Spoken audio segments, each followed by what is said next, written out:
하나님의 해피엔딩을 경험하면 경험할수록 우리는 신앙의 연륜이 쌓이게 되는 것입니다. 그리고 신앙의 베테랑이 된다는 것이죠. 그것은 하나님께서 우리를 귀하게 사용하신다는 것이고, 그 하나님께서 사용하시는 성숙한 그리스도인, 하나님의 자녀, 하나님의 백성이 되어간다는 거예요. 애굽에 가면 곡식을 구할 수 있다는 소식이 가나안 땅에 있는 야곱에게 들리기 시작했고, 요셉의 형들은 요셉 앞에 서서 그에게 절을 하는 그 모습을 보게 됩니다. 이 상황 속에서 요셉은 다소 의외의 모습을 보여주고 있다는 것입니다. 그들에게 매우 냉정하게 대하는데 심지어 정탐꾼 취급합니다. 그런데 이 요셉의 행위는 매우 능수능란한 모습이라는 것이죠. 매우 능수능란하게 형들을 다루고 있다는 것입니다. 한마디로 베테랑적인 모습을 보여주고 있다는 거죠. 그 형들을 통해서 그립고 찾고 싶은 베냐민의 소식을 듣게 된 거죠. 그리고 아버지의 소식을 듣게 된 것입니다. 노련한 요셉의 행위는 형제들로 하여금 그들의 삶을 돌아보게 했다는 것입니다. 요셉에게 한 행위를 돌아보면서 그들의 잘못을 뉘우치고 있는 것이죠.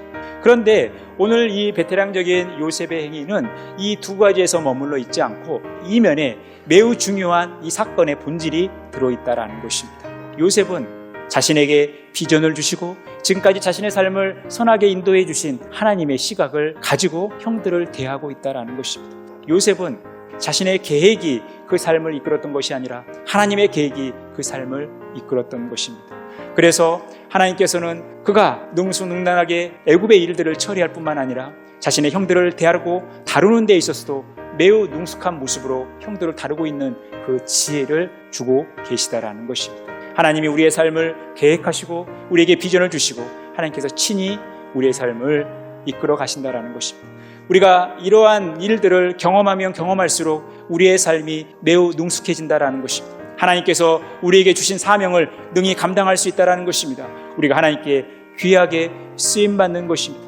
내가 무엇인가를 하는 것 같지만 내가 하는 것이 아니라 하나님이 하신다고 하는 이 하나님의 주권을 우리가 받아들이고 인정하며 순종하며 하나님을 끝까지 신뢰하며 살아가야 한다는 것입니다. 이것이 진정한 베테랑이 되는 거예요. 하나님께서 우리를 베테랑으로 세우셔서 하나님의 일을 능수능란하게 감당할 수 있게끔 하나님께서 친히 역사하시기 때문에 우리가 모든 기이한 일들을 말하고 또 보일 수 있는 것입니다. 그래서 우리는 하나님께 감사하고 하나님의 이름을 부르는 것입니다. 우리의 모습을 통해서 하나님의 살아계심을 만민에게 알리는 것입니다.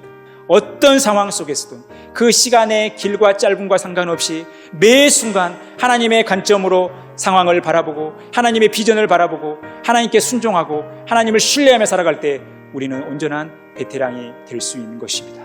하나님께서 우리를 베테랑으로 세우셔서 우리가 하나님께 귀하게 쓰임받는 그런 복된 삶 살아가시기를 간절히 축원합니다.